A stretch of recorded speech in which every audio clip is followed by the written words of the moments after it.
Rabbi ishrah li sadri wa yassir li amri wahlul 'uqdatam min lisani yafqahu qawli. Amma ba'du.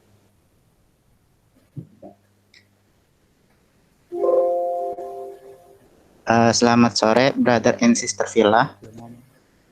Alhamdulillah kita dapat bertemu kembali secara virtual di Google Meet pada sore hari ini untuk mengadakan kajian senja yang pertama dengan yang berjudul Ramadan Insya Allah Penuh Cinta yang diselenggarakan oleh UKMF Islah Fakultas Ilmu Sosial Universitas Negeri Yogyakarta. Brother and sister Villa, marilah kita panjatkan puji syukur kita kehadirat Allah Subhanahu wa Ta'ala atas rahmat dan hidayahnya sehingga kita diberi kesehatan dan kemampuan untuk mengikuti kajian senja pada sore hari ini. Tak lupa salawat serta salam senantiasa kita curahkan kepada baginda besar kita Nabi Muhammad Sallallahu Alaihi Wasallam yang syafaatnya kita tunggu-tunggu di akhirat nanti. Amin amin ya rabbal alamin. Brother and sister Villa, bagaimana kabarnya hari ini? Alhamdulillah baik. Alhamdulillah ya, semoga kabar baik selalu menyertai kita. Sebelumnya saya izin perkenalkan diri. Perkenalkan, nama saya Afif Hilmi, mahasiswa dari program studi PKNH Fakultas Ilmu Sosial UNY 2020 selaku MC pada kajian senja pada sore hari ini. Kajian yang diselenggarakan oleh Departemen Syiar UKMF YM Al-Islah FIS UNY yang kali ini mengangkat judul Ramadan Insya Allah Penuh Cinta yang akan dibersamai oleh Ustadz Fatan Fantastik yang sudah berada di tengah-tengah kita. Sebelumnya, sebelum memulai acara, saya akan membacakan alur kegiatan pada sore hari ini. Yang pertama pembukaan, yang kedua tilawah oleh saudara Syam, yang ketiga penyampaian materi oleh Ustadz Fatan, yang kelima penutup.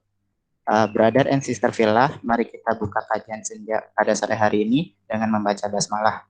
Bismillahirrahmanirrahim. Kemudian kita masuk pada acara kedua, yakni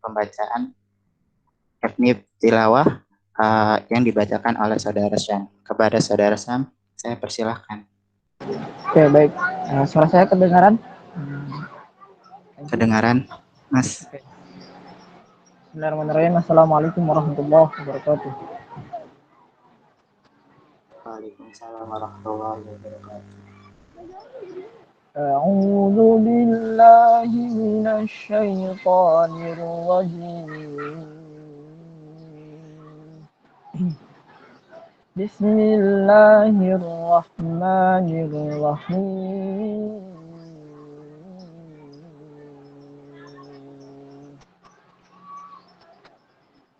Ya ayyuhalladzina amanu kutiba alaikumus siyam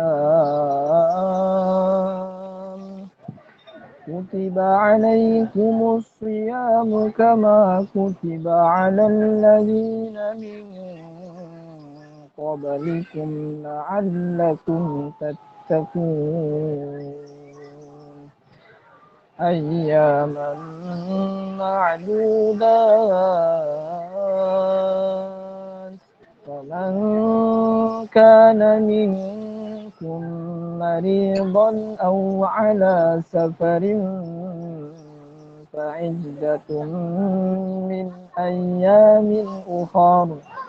وعلى الذين يطيقونه فدية طعام مسكين فمن تطوع خيرا فهو خير له وأن تصوموا خير لكم إن كنتم تعلمون. شهر رمضان الذي أنزل فيه القرآن هدى للناس وبينات من الهدى والفرقان فمن شهد منكم الشهر فليصم ومن كان مريضا أو على سفر فعدة من أيام أخر يريد الله بكم اليسر ولا يريد بكم العسر ولتكملوا العدة ولتكبروا الله على ما هداكم ولعلكم تشكرون وإذا سألك عبادي عني فإني قريب أجيب دعوة الداعي إذا دعان فليستجيبوا لي وليؤمنوا بي لعلهم يرشدون صدق الله العظيم. Assalamualaikum warahmatullahi wabarakatuh. Waalaikumsalam warahmatullahi wabarakatuh. Terima kasih kepada Saudara Syam. Alhamdulillah, semoga kita diberikan pahala bagi yang mendengarkan dan yang membacanya. Amin, amin ya rabbal alamin. Kemudian acara selanjutnya yakni sesi kajian senja yang dibersamai oleh Ustadz Fatan dengan berjudul Ramadan Insya Allah Penuh Cinta. Sebelumnya, untuk kelancaran kajian pada sore hari ini, saya akan membacakan beberapa ketentuan. Yang pertama, penyampaian materi oleh pembicara selama 45 menit. Yang kedua, selama kajian berlangsung, seluruh peserta diwajibkan untuk off mic supaya tidak terjadi benturan suara. Yang ketiga, selama kajian berlangsung, Irfan diperbolehkan untuk on kamera dan Ahwat dimohon untuk off kamera. Yang keempat, sesi tanya jawab akan dibuka setelah pembicara selesai menyampaikan materi. Yang kelima, untuk mengajukan pertanyaan dapat melalui room chat atau secara langsung dengan on mic sebelumnya untuk mengangkatkan tangannya terlebih dahulu dan menyebutkan nama, asal, dan pertanyaan. Dan yang keenam, pertanyaan akan diambil dari 3 penanya tercepat atau sesuai kondisi waktu. Baik, brother and sister Villa, demikian ketentuan pada kajian sore hari ini. Sebelum memulai terlebih dahulu, saya akan membacakan CV dari Ustadz Fatan yang akan membersamai kita hingga pada pukul 17 nanti. Baik, saya akan membacakan CV-nya terlebih dahulu. Nama Muhammad Fatan Ariful Ulum, panggilan Ustadz Fatan. Tempat tanggal lahir Yogyakarta 27 Januari 1980. Hobi yaitu reading, numerous, books, writing, training. Cita-cita menjadi penghuni surganya Allah. Dan pendidikan SD di Klaten, SMP di PPMI Assalam Sukaharjo, Surakarta, dan SMA Muhammadiyah 1 Yogyakarta, dan S1 Psikologi UGM pada tahun 1998 sampai 2003. JAN Institutel. Terus moto hidup yaitu total commitment is the key of excellence. Buku yang sudah ditulis oleh Ustadz yaitu Ujian Sukses Tanpa Stres, dan yang kedua Bikin Belajar Selezat Coklat, dan yang ketiga yaitu Enak Bener Jadi Orang Pinter. Berikut CV yang saya sampaikan dari Ustadz Fatan. Kemudian selanjutnya kita masuk pada acara inti kajian bersama Ustadz Fatan dengan judul Ramadan Insya Allah Penuh Cinta. Baik, sekarang mari kita simak penjelasan dari beliau kepada Ustadz Fatan. Saya persilahkan. Ya. Tes suara, apakah suara saya jelas? Jelas, Sudah, Ustaz. Alhamdulillah. Alhamdulillahirabbil alamin wa bihi nasta'inu ala umurid dunya waddin Wassalatu wassalamu ala asyrafil anbiya wal mursalin amma ba'd. Alhamdulillah, senang sekali pada sore hari ini bisa berjumpa, bisa bertemu dengan teman-teman semua meski via online ya, via dalam jaringan.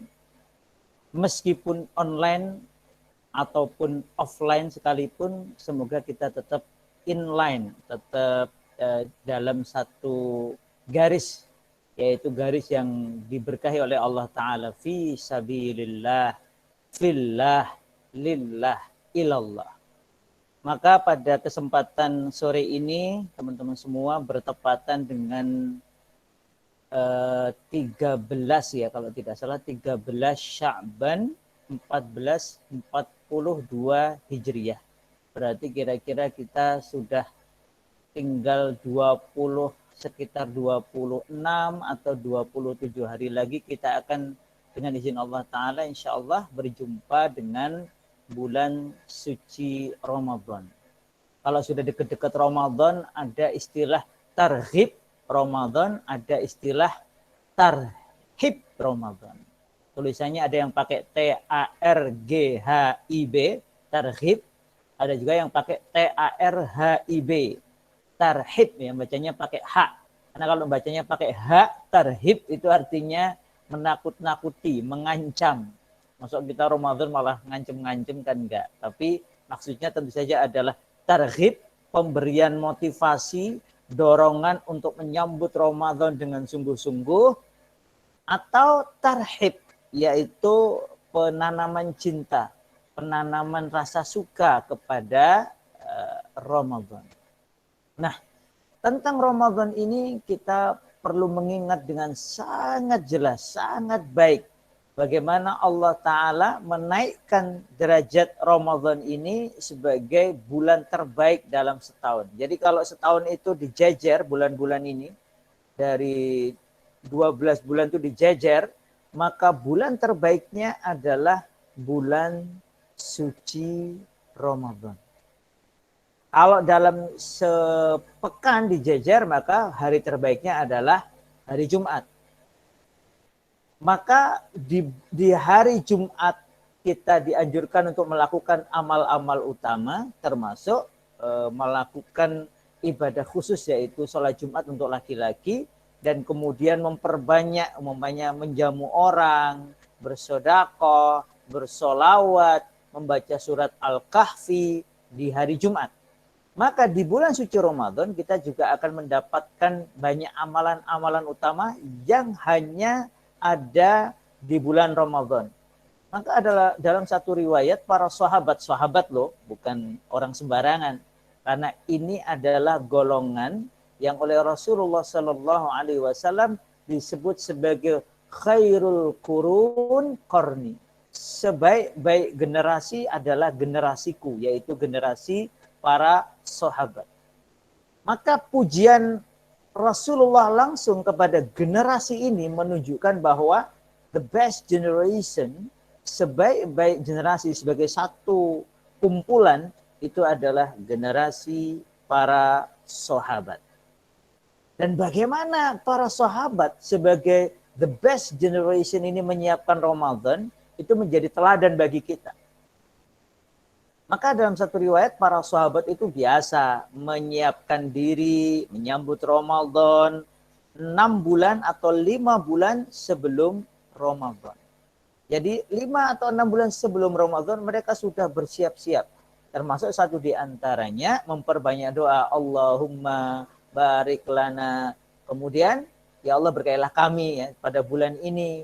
Dan kemudian Allahumma balighna Ramadan. Jadi bukan hanya bulan Rajab dan Sya'ban mereka itu bersiap-siap, tetapi 5 atau 6 bulan sebelum Ramadan mereka sudah bersiap-siap, berharap-harap, berdoa-doa, meminta kepada Allah agar mereka ini diberi keberkahan pada bulan itu dan diumurkan panjang untuk bertemu Ramadan. Ya, memang nggak semua bisa ketemu sama yang namanya bulan suci Ramadan. Kemarin hari Kamis saya menghadiri satu pemakaman masih keluarga besar saya. di kampungnya almarhum ayah saya, itu ada satu tetangga kami, itu sudah sekian waktu beliau sakit, dan ternyata biidznillah pada bulan Sya'ban ini, Kamis kemarin, beliau diberi rezeki oleh Allah untuk wafat. Jadi kalau sudah jatahnya meninggal itu ya kita nggak bisa menolak ya. Idza jaa ajaluha la yastakhiruna sa'atan wa la yastaqdimun. Jadi kalau kita ini betul-betul berharap ketemu Ramadan, ya mari kita berdoa. Nah, Ramadan itu kemudian pertanyaan penting pertamanya, Ramadan itu penting apa enggak? Muhim amla, important or not? Karena begini teman-teman, pandangan seseorang terhadap sesuatu akan menentukan cara dia mempersiapkan diri menghadapi sesuatu tersebut. Jadi kalau orang menganggap bahwa kuliah itu penting, maka dia mau bercapek-capek untuk menyiapkan diri agar masuk perguruan tinggi seperti UNJ mamanya. Kemudian dia akan bersungguh-sungguh untuk mengikuti perkuliahan. Dia akan bersungguh-sungguh untuk mencatat apa saja yang disampaikan oleh dosen-dosen. Dia akan bersungguh-sungguh mencari referensi-referensi yang dianjurkan untuk dosen, yang dianjurkan oleh dosen untuk menguasai mata kuliah tersebut. Kenapa? Karena bagi dia kuliah itu penting. Karena penting, maka dia menyiapkan diri agar bisa diterima di tempat kuliah yang dia inginkan. Setelah dia masuk, kemudian dia bersungguh-sungguh menjalani proses kuliah, baik mendengarkan dosen, baik tadi dia mencari referensi, diskusi, dan lain sebagainya. Kenapa? Karena dia menganggap kuliah itu penting.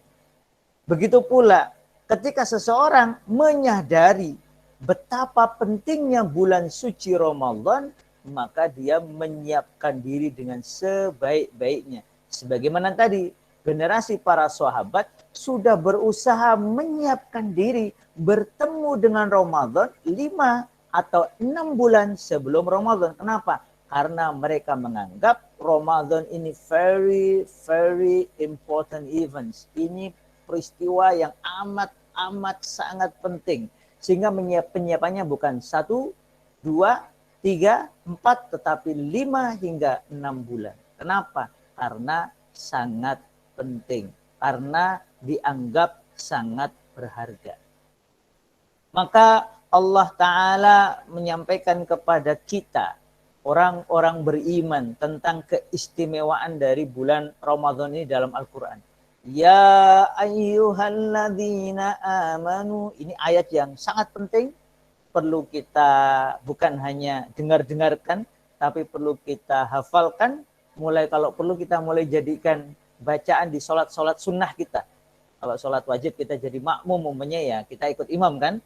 Tapi kalau Anda ada yang jadi imam, boleh juga mulai membaca surat Al-Baqarah ayat 184, 185. Ayat ini, ayat 184 dimulai dengan sapaan khusus. Takhsus.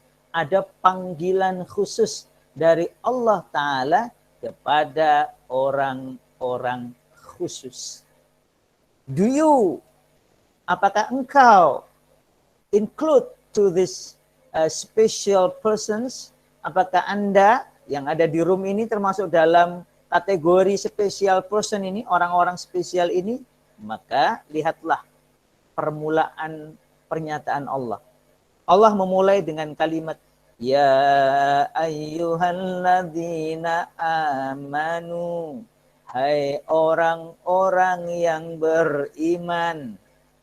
Ini panggilan khusus. Panggilan untuk orang-orang yang memiliki kekhususan, yaitu memiliki iman. Maka setiap orang yang merasa dirinya beriman akan sangat memperhatikan apa yang akan disampaikan oleh Allah Ta'ala setelah panggilan khusus ini. Sama seperti begini, pengumuman bagi para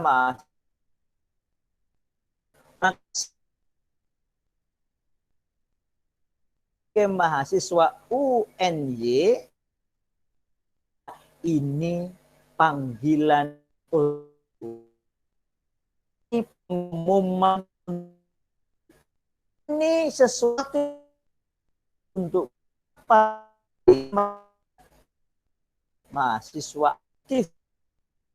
Pengumumannya dimulai dengan bagi Pak. Maka ini juga sama. Ini panggilan.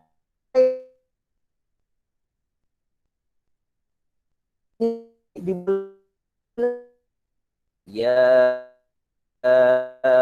ayyuhalladzina amanu, orang yang beriman. Meskipun yang merasa dirinya beriman, yang menganggap dirinya beriman, harusnya menganggap semua ayat yang dimulai dari kalimat ya ayyuhalladzina amanu adalah panggilan untuknya, adalah panggilan khusus dari Allah untuknya. Kenapa? Karena dia masuk kategori beriman. Apa yang Allah Ta'ala sampaikan setelah ya ayyuhalladzina amanu di ayat 184, yaitu pernyataan penegasan tentang sejarah sekaligus perintah. Sejarah dan perintah. Karena kalimatnya adalah kutiba alaikumus siyamu kama kutiba alal ladzina min qablikum sejarah. Kutiba alaikumus siyam perintah. Kama kutiba alal ladzina min qablikum sejarah. La'allakum tattaqun.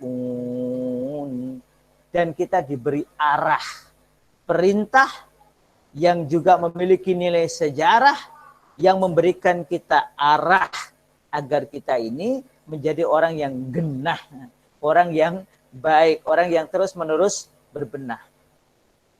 Kalimatnya jelas, kalimat untuk menegakkan puasa. Puasa apa? Puasa nanti di bulan Ramadan. Dan perintah puasa ini sudah lama. Ini bukan perintah baru. Ini perintah yang Allah Ta'ala berikan kepada umat-umat terdahulu. Jadi kalau kamu puasa, kalau kita puasa, ketahuilah puasa ini adalah ibadahnya, amalannya orang-orang beriman dari semenjak baheula, dari semenjak Nabi Adam alaihi salam. Jadi ini bukan sesuatu yang baru, ini sesuatu yang menjadi ciri khas generasi beriman.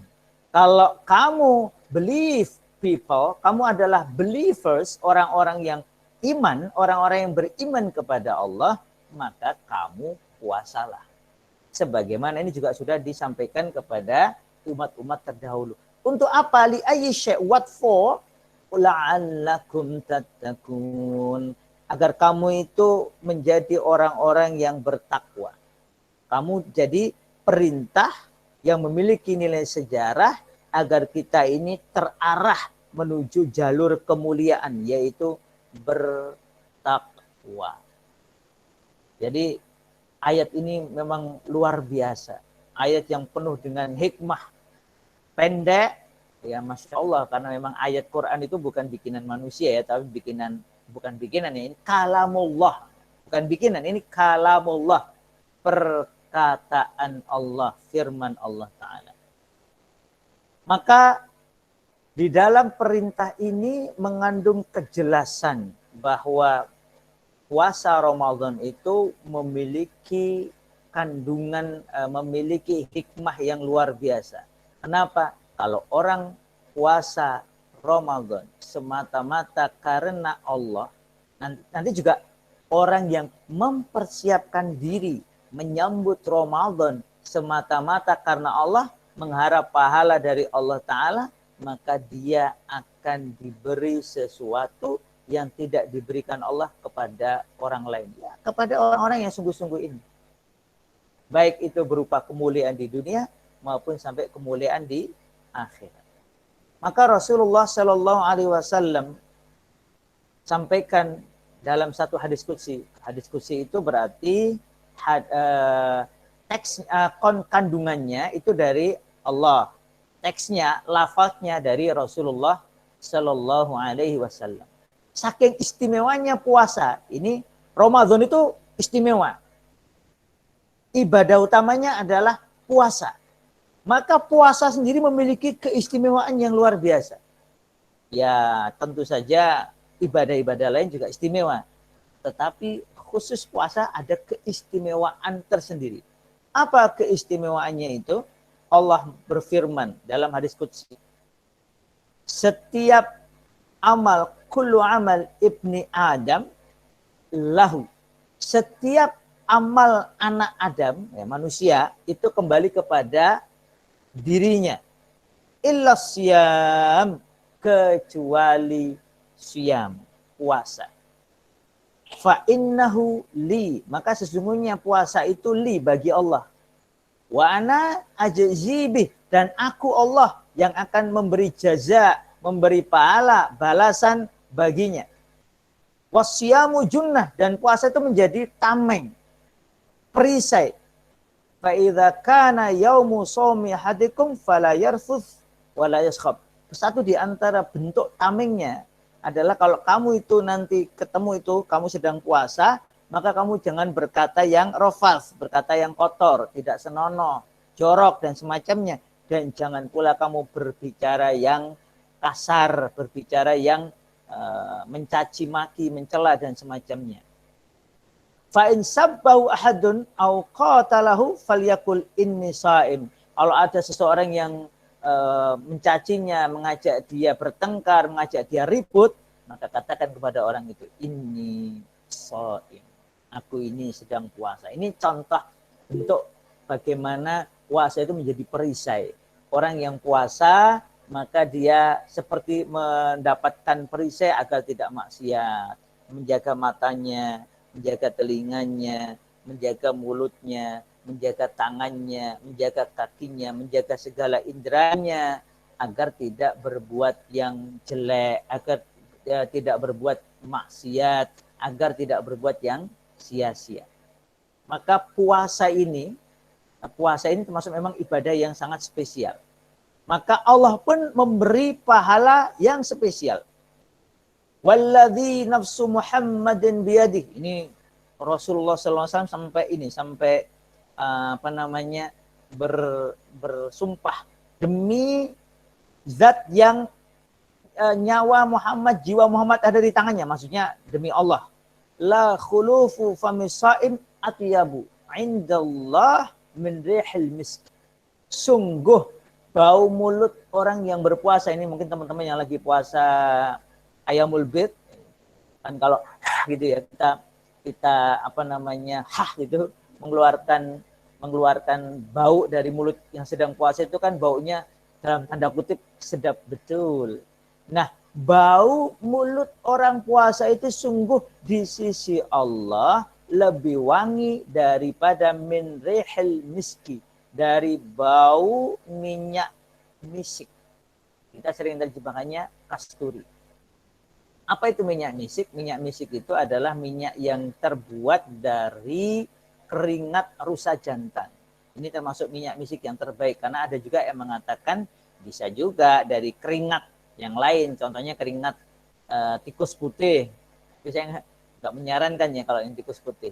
Jadi gimana cara ngumpulin minyak misik kalau terbuat dari keringat rusa jantan? Nah, nanti silahkan googling cara membuat atau cara mengumpulkan keringat rusa jantan untuk menjadi minyak misik. Tapi yang jelas memang minyak misik yang asli itu terbuat dari keringat rusa jantan atau menjangan jantan. Maka nanti teman-teman semua kalau kita masuk jannah, keringat kita itu baunya juga rihukum al-misk. Para penghuni surga itu nanti bau keringatnya itu bau keringat misik. Jadi keringatnya itu keringatnya wangi. Masya Allah. Ada yang keringatnya wangi tanpa minyak wangi. Kalau saya wangi karena pakai minyak wangi. Jadi karena pengen wangi ya kita sekarang pakai minyak wangi. Kalau Rasulullah SAW diberi rezeki oleh Allah, keringat beliau itu baunya harum. Baunya wangi, Masya Allah. Maka orang yang sedang berpuasa bau mulutnya yang spesial itu di sisi Allah lebih wangi daripada minyak misik. Ini pujian kepada orang yang puasa. Lis-shaim farhatani, dan bagi orang yang puasa itu akan mendapatkan dua kegembiraan.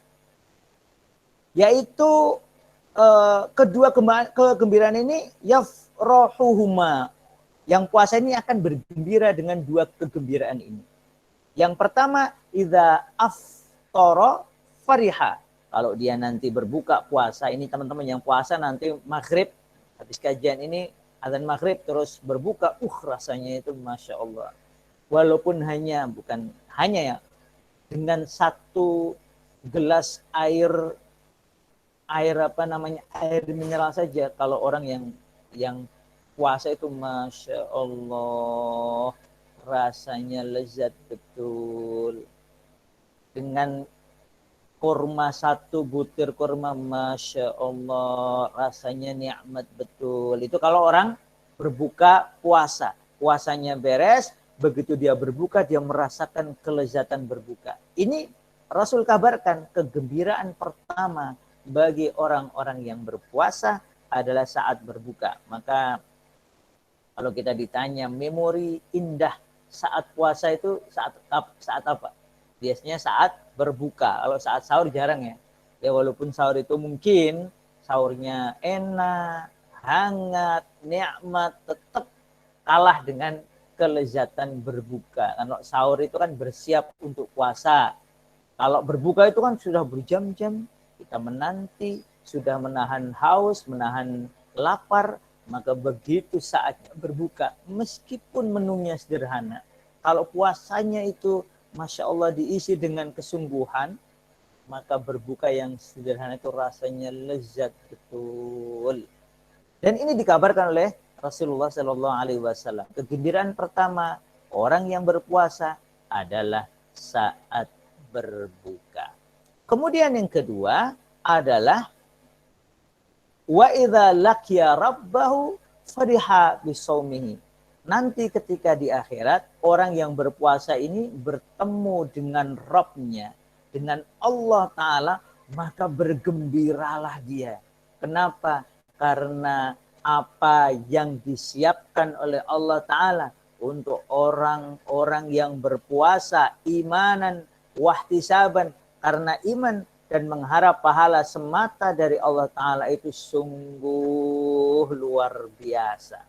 Sungguh luar biasa, melebihi segala kenikmatan dunia, melebihi seluruh isi dunia ini. Jadi kalau teman-teman pernah ke hotel yang paling baik, pernah makan makanan yang paling enak, pernah naik kendaraan yang paling megah, paling mewah, paling keren, pernah ke nginep di kamar yang paling mahal sedunia mamanya ya, pernah dilayani dengan pelayan the best service in the world, itu semua akan tetap kalah dengan nikmat yang telah Allah siapkan di jannah, di surga untuk orang-orang yang berpuasa semata-mata karena Allah.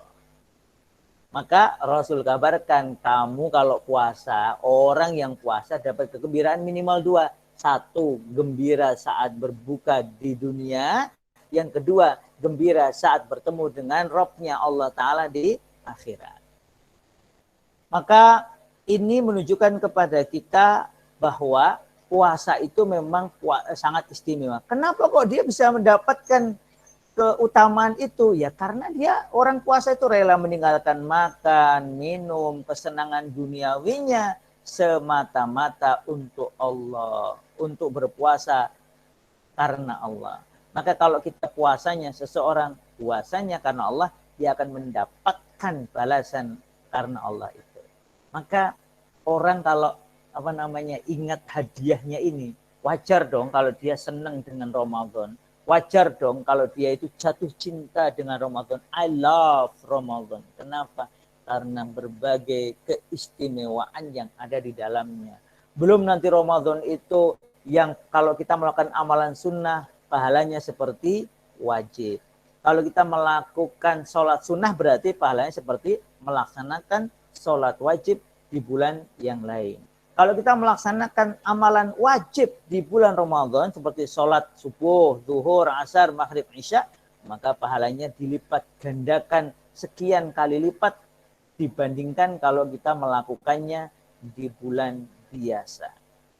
Di luar itu, Ramadan juga memberikan kabar gembira kepada kita bahwa di setiap harinya, di setiap malamnya, mau malam, mau siang, mau pagi, mau sore, Allah Ta'ala buka pintu lebar-lebar, lebar-lebar, agar orang itu diampuni dosanya.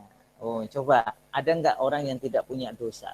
Saya, kita semua ini ya, kalau boleh jujur, kalau dibuka itu catatan amalnya, sangat mungkin lebih banyak dosanya daripada pahalanya. Wong orang sholat itu belum tentu diterima, ya kan? Jadi mamanya begini, ada orang sholat, tapi dia sholatnya bukan karena Allah, nggak diterima pahalanya. Ada orang sedekah atau infak, sedekah infaknya itu bukan karena Allah, tapi karena pamer atau karena nggak enak, nggak diterima pahala sedekahnya. Tapi kalau orang maksiat itu ikhlas nggak ikhlas, wah dia tetap dihitung maksiat. Maka harus hati-hati. Oleh karena itulah datangnya Ramadan itu satu di antara kegembiraan bagi kita adalah karena ini bulan cuci dosa, bulan pembersihan dosa. Dengan banyaknya dosa kita ini, maka Rasul kabarkan kepada kita antara Ramadan dengan Ramadan berikutnya itu kafarat, itu penggugur dosa. Juga antara hari Jumat ke Jumat yang lainnya itu juga bisa sebagai penggugur dosa. Maka kalau mau datang Ramadan, maka ini adalah kesempatan kita untuk menghapuskan dosa-dosa kita. Oleh karena itulah sangat penting bagi kita ini untuk mempersiapkan diri menyambut bulan istimewa ini. Suatu kali Rasulullah sedang berkhutbah. Lalu kemudian tiba-tiba Rasul itu atau di atas mimbar itu ya. Kemudian Rasul tiba-tiba bilang begini. Ada satu riwayat beliau mengatakan amin, amin, amin. Jadi mengucapkan amin 3 kali. Selesai selesai Rasulullah berkata begitu, ada sahabat bertanya, Rasulullah, kenapa Anda ini tadi bilang amin 3 kali?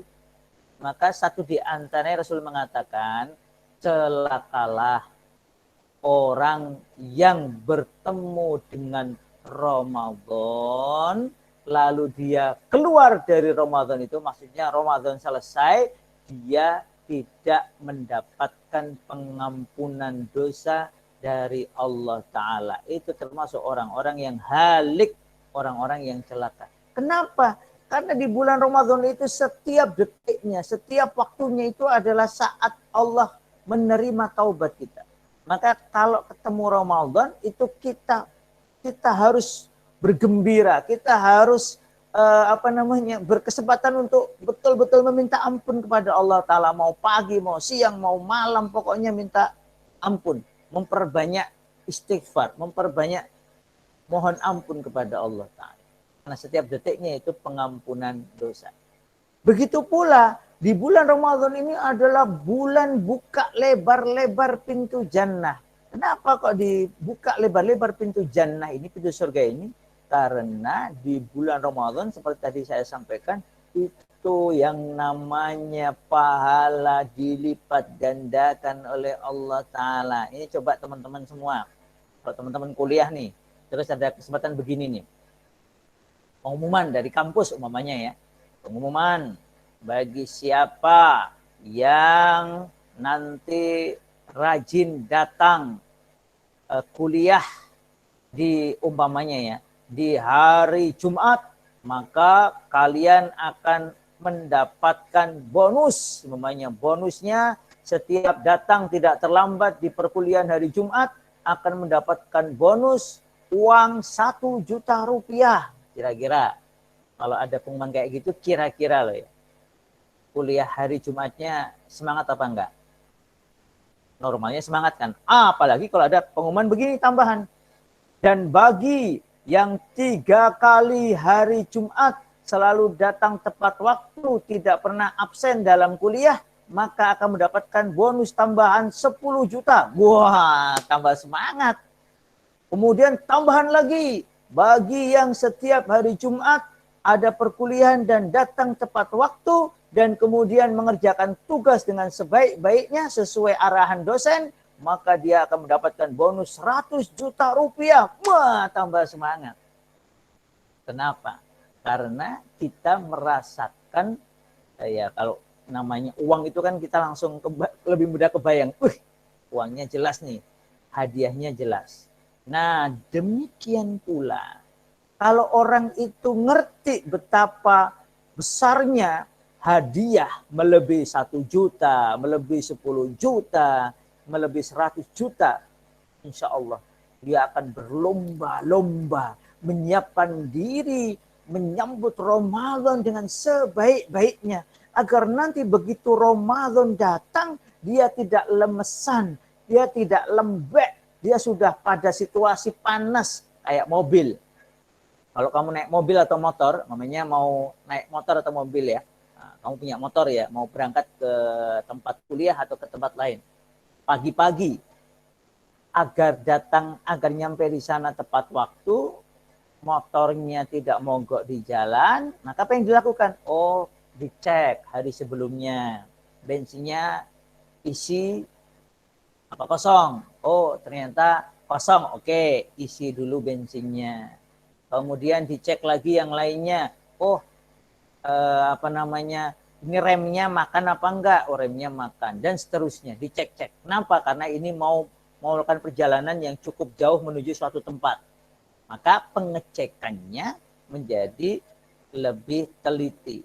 Terus kemudian paginya sebelum berangkat, motor dinyalakan dulu, dipanaskan biar nanti mesinnya tidak ngadet di tengah jalan. Dan seterusnya. Orang kalau menganggap perjalanannya itu penting, maka dia akan menyiapkan diri, menyiapkan kendaraannya, menyiapkan bekalnya secara lebih sungguh-sungguh. Kenapa? Karena ini perjalanannya penting, jangan sampai terlambat, jangan sampai ngadat, jangan sampai nggak sampai ke tujuan. Paham ya ini ya? Begitu pula kalau orang itu memahami, menyadari, oh kerennya Ramadan, oh ini bulan pelipat gandaan pahala, oh ini bulan cuci dosa, oh banyak dosa, banyak salah, ini kesempatan untuk mengurangi dan bahkan minta ampun atas segala dosa. Ini bulan dibelenggunya setan-setan dan jin kafir. Oh ini bulan diturunkannya rahmat Allah Ta'ala. Oh ini bulan diturunkannya sebaik-baik referensi yaitu Al-Quran Al-Karim. Oh ini bulan kemenangan perang Badar di bulan Ramadan. Kemerdekaan Indonesia 17 Agustus 1945 itu bertepatan dengan tanggal 6 atau 8 Ramadan. Ini bulan kemenangan.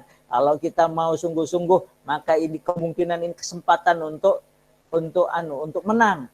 Kemudian yang ketujuh, ini bulan Allah Allah kabulkan segala doa.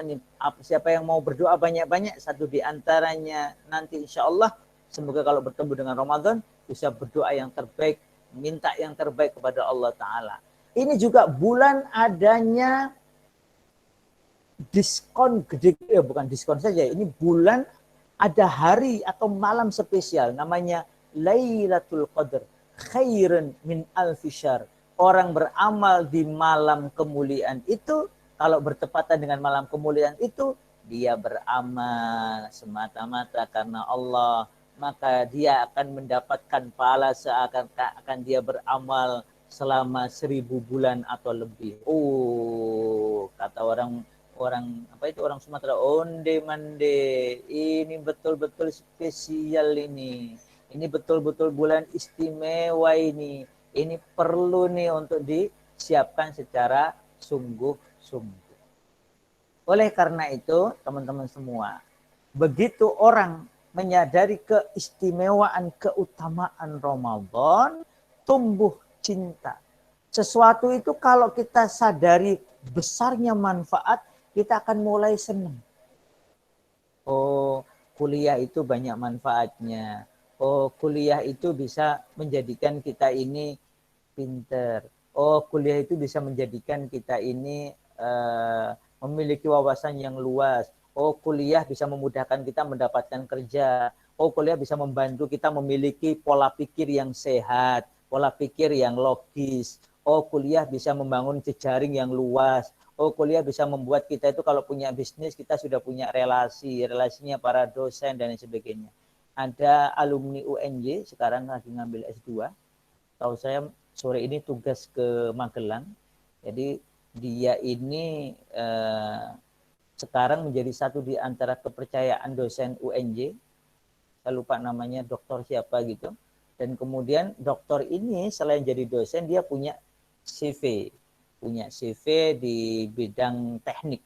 Sehingga banyak order, banyak proyek beliau ini diberikan kepada satu di antaranya adalah stafnya ini tadi. Stafnya ini adalah mahasiswa UNJ yang di S1 itu menunjukkan kesungguhan, menunjukkan disiplin, menunjukkan kerendah hatian, sehingga oleh dosen ini diambil sebagai stafnya, diberi rumah dinas, diberi fasilitas, termasuk sering ditugaskan ke luar kota karena sudah menjadi staf yang dipercaya.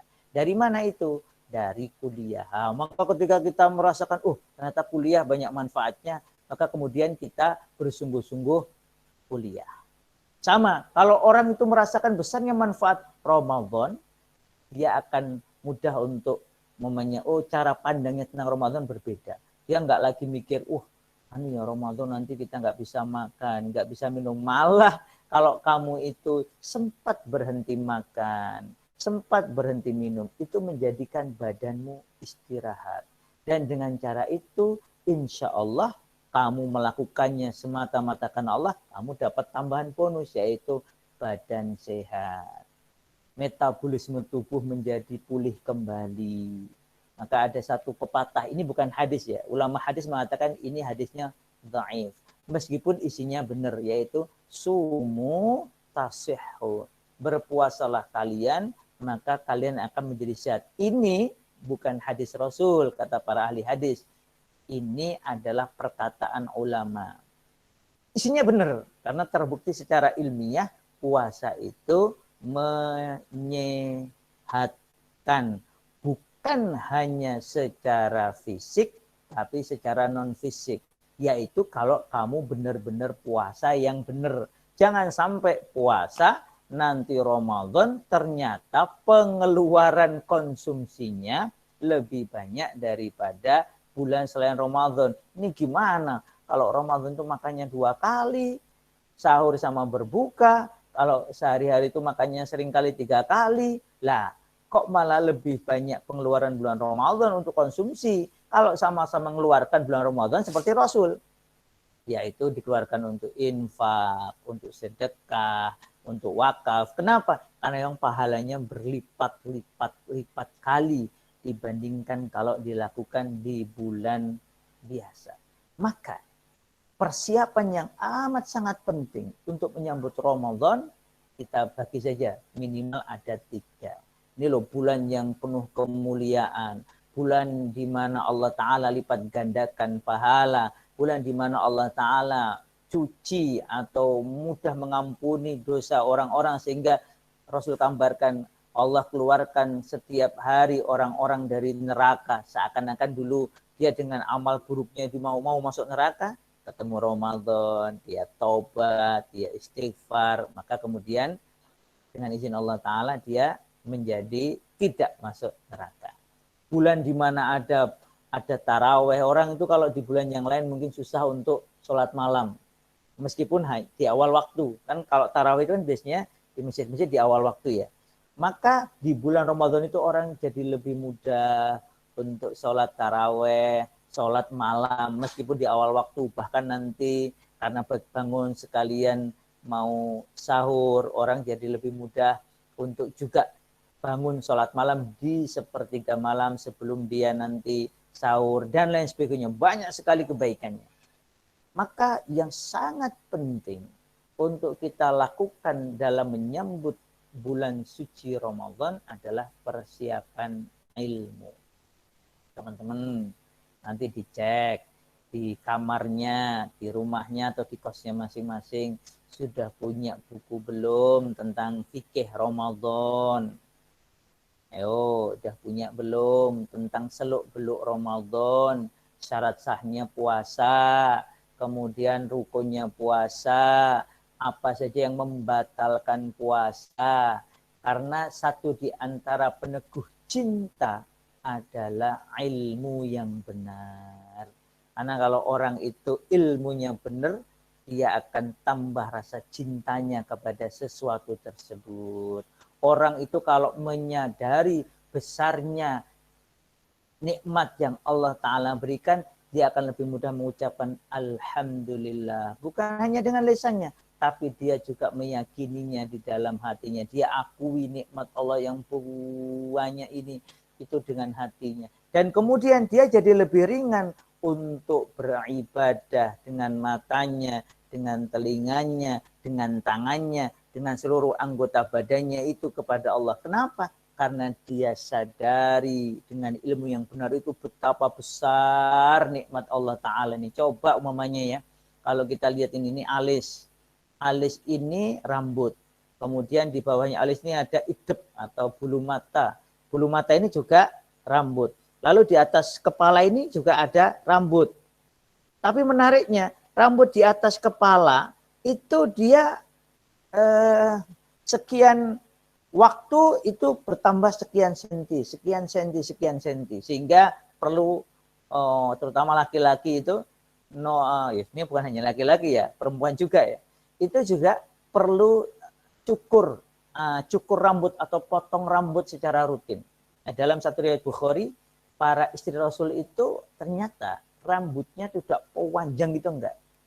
Nah, nanti bisa dicek di riwayat Bukhari. Jadi Ibunda Aisyah radhiyallahu anha itu rambutnya kira-kira hanya sebahu ini.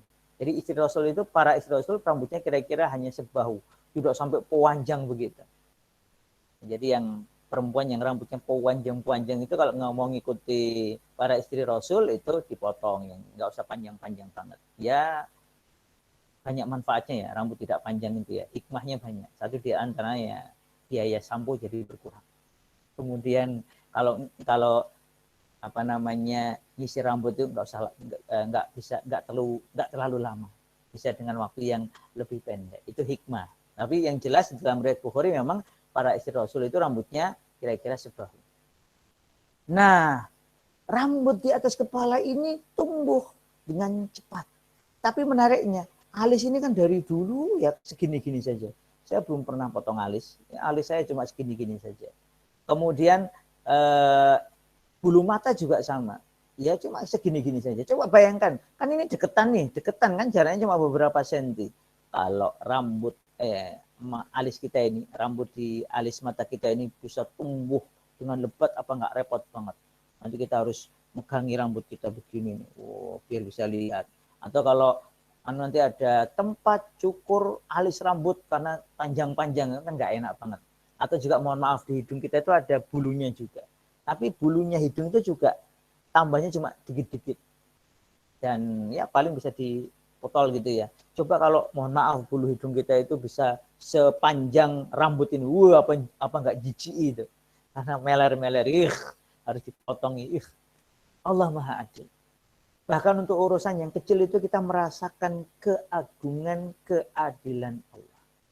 Maka ketika Allah, dan ini sifat dasar orang beriman. Kalau Allah perintahkan sesuatu, pasti sesuatu itu baik bagi kita. Pasti. Tidak mungkin Allah zalim. Allah itu maha adil.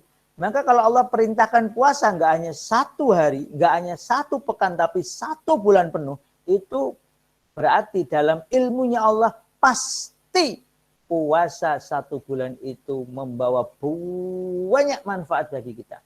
Yang intinya harusnya segala manfaat itu mengarahkan kita untuk la'allakum tattaqun, agar kita ini mau senantiasa bertakwa. Nah, Kalau orang menyadari dengan ilmu yang benar keutamaan, keagungan, keistimewaan dari Ramadan, maka dia akan mau bercapek-capek menyiapkan diri. Maka teman-teman yang belum punya buku Ramadan, cari. Atau mau lebih murah ya, download buku PDF, kitab-kitab fikih Ramadan atau kitab-kitab Fadhailus Syam, Fadhailur Ramadan. Jadi ada kitab keutamaan puasa dan ada juga kitab keutamaan Ramadan. Karena Ramadan ini lebih luas ya daripada puasa. Cuma kalau kita sendiri umumnya menyadari keutamaan puasa saja sudah sangat banyak. Gugur dosa, meningkat derajat keutamaan, dan lain sebagainya. Kemudian yang kedua, persiapan yang kedua selain persiapan ilmu yang sangat penting adalah persiapan fisik. Jadi kita ini kan masih dalam tahun-tahun bulan-bulan pandemi. Ini sepertinya Ramadan tahun ini juga masih harus kita lewati dalam situasi pandemi COVID-19. Kita ya harus menyadari bahwa ini satu ujian dari Allah Ta'ala untuk semua manusia, setiap manusia agar mereka kembali ke jalan yang diridhai oleh Allah Ta'ala. Ya mungkin kita belum bisa kumpul-kumpul banyak-banyak kecuali dengan standar prosedur kesehatan yang ketat. Kita mungkin belum bisa sholat sepenuhnya rapat kalau di publik. Kenapa ya? Karena situasi pandemi. Kita mungkin belum juga nanti buka puasa bareng-bareng dalam situasi besar-besaran seperti dulu sebelum COVID. Karena situasi masih belum menentu. Bahkan yang sudah divaksin sekalipun tidak jaminan otomatis tidak terkena COVID-19. Dia harus tetap menjaga prosedur kesehatan, dia harus tetap menjaga vitalitas imunitas tubuhnya. Maka ingat baik-baik, karena puasa Ramadan ini perintah dari Allah, itu pasti baik bagi kita. Jadi sebagaimana tahun kemarin, alhamdulillah saya tahun kemarin juga merasakan puasa yang sangat nikmat. Jadi banyak jadwal terutama yang keluar kota itu alhamdulillah cancel semua. Jadi sepenuhnya itu kajian via online. Ada beberapa yang offline itu pun akhirnya kami sepakati semuanya di cancel saja, ganti online kalau mungkin, dan kalau tidak ya insya Allah di bulan mendatang atau di kesempatan mendatang. Jadi seingat saya Ramadan kemarin kecuali studio ya, kecuali rekaman di studio, semuanya tidak ada, dibatalkan untuk kebaikan bersama. Masya Allah. Sehingga saya merasakan Ramadan kemarin itu Ramadan yang sangat syahdu. Lebih banyak merenung, lebih banyak tafakur, lebih banyak tadabbur, lebih banyak kesempatan untuk mengkaji kitab, membaca Al-Quran, melaksanakan sholat sunnah, baik karena saya juga di pondok pesantren, maka kami melaksanakan taraweh sendiri, khususnya taraweh di sepertiga malam, baik bersama-sama maupun dibangunkan nanti silahkan masing-masing. Saya merasakan Ramadan itu ya asiknya itu sebenarnya kayak gini nih. Bukan gebiarnya yang kita cari, karena Ramadan ini adalah kesempatan setiap hamba, setiap kita untuk merenungi hubungannya dengan Allah Ta'ala. Makanya dibikin lapar, dibikin dalam tanda kutip tidak boleh makan kan, tidak boleh minum, untuk merenung itu loh. Kamu itu sombongnya minta ampun loh, cuma nggak makan sebentar, nggak minum sebentar udah lemes gitu kok gaya. Hingga kalau orang itu betul-betul meresapi puasanya, dia mau sombong itu susah. Mau apa yang mau disombongkan? Tidak makan beberapa jam saya sudah lemas, tidak minum beberapa jam saja sudah amat sangat terasa haus. Apa yang mau disombongkan? Dikasih virus yang nggak kelihatan, ini COVID-19 itu kan nggak kelihatan, nggak kayak HP ini kelihatan, nggak kayak apa namanya ini. Saya ini termasuk yang disarankan nih beli minyak kayu putih murni untuk peningkat imunitas sekaligus juga diteliti bisa mencegah COVID umpamanya. Ini kan sesuatu yang tampak, obatnya tampak. Tapi yang dilawan itu COVID-19 itu nggak tampak. Tetapi kenapa kita percaya? Ya karena ilmu membuktikan bahwa itu memang ada. Dan penyebarannya melalui ini, melalui ini, melalui ini. Sehingga karena ilmu membuktikan itu ada, maka kita bersungguh-sungguh berhati-hati dengannya. Memang kenyataan memang ada. Ini hari ini tadi Brasilia rekor ada sekitar 300.000 warga Brazil itu, seingat saya Brasilia itu meninggal dunia, sehingga ini jadi keprihatinan nasional. Nah, oleh karena itu teman-teman semua, di tengah situasi pandemi yang kemungkinan masih harus banyak hati-hati ini, kita perlu melakukan persiapan fisik secara optimal. Waktu itu pondok kami, Rumah Sajadah, pernah ngundang Dr. Nanang Fakhruddin, seorang pakar herba farmasi dari UGM.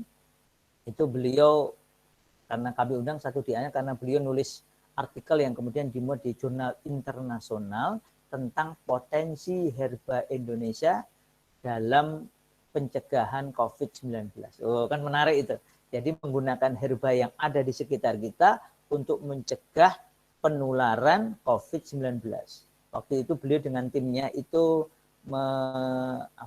merujuk kepada riset-riset tentang COVID-19 yang ternyata COVID-19 itu mengenai atau meracuni inangnya, ya kita ini kan inangnya virus itu melalui 2 pintu atau 2 tahapan. Lalu dari 2 pintu 2 tahapan itu timnya Dr. Nanang ini meneliti apa saja herba di dekat kita di Indonesia ini yang bisa mencegah agar COVID di pintu ini, dikasih herba ini selesai. Atau di pintu ini juga kalau mamanya ini lolos dari pintu pertama ke pintu kedua, dengan herba ini selesai, bisa disembuhkan. Jadi memang lebih ke arah pencegahan. Waktu itu satu di antara rekomendasinya adalah beliau sama tim merekomendasikan untuk mencegah penularan di pintu pertama, ini herbanya ini. Di pintu kedua ini. Maka ya kalau saran gampangnya ya setiap hari konsumsilah 2 herba yang ada di 2 kelompok ini. Kalau yang paling saya ingat itu karena mudah didapatkan di sekitar saya, itu adalah 1 pintu diobati dengan atau dicegah dengan lombok, dengan berbagai jenis lombok, dan yang 1 pintu adalah dengan yang dari kedelai, kecap, susu kedelai, apalagi tahu, tempe, dan olahan-olahan kedelai lainnya. Nah, jadi setiap hari waktu itu kami di pondok maupun saya sendiri secara pribadi dan keluarga itu selalu menyediakan yang dari bahan bahan kedelai tadi sama lombok. Terus gimana, kan lombok pedes. Nah, cara mengurangi pedesnya itu adalah dengan mengeluarkan bijinya atau memilih lombok yang model tidak pedes. Kan ada ya beberapa lombok yang kelihatannya merah tapi sebenarnya nggak pedes. Tetapi bukan hanya lombok ya, sebenarnya ada beberapa yang lain. Cuma kalau bagi saya yang mudah itu adalah yang itu tadi. Nah, ini contoh persiapan fisik. Ayo kita siapkan fisik kita. Ini teman-teman pasti lebih tahu ya kondisi fisiknya seperti apa. Termasuk yang puasa sekalipun itu tetap nanti setelah berbuka itu anjurannya minum air bening yang banyak.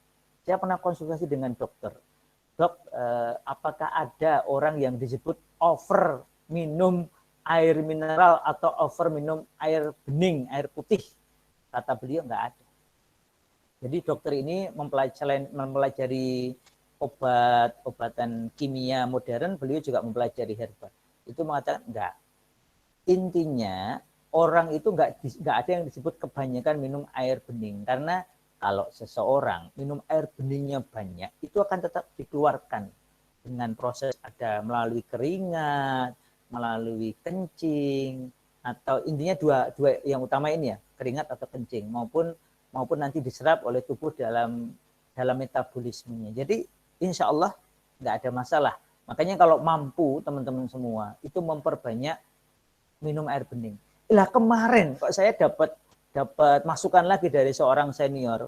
Beliau senior yang sering ngisi para dokter dan doktor. Itu ternyata disampaikan lagi oleh para dokter itu tadi ke beliau bahwa kalau orang itu waktu mudanya kurang minum air bening, nanti waktu tuanya itu mudah untuk sarafnya itu terganggu, mudah pegel-pegel. Nah ini siapa yang masih mahasiswa kok pegel-pegel, pinggangnya mudah capek, duduk tegak susah.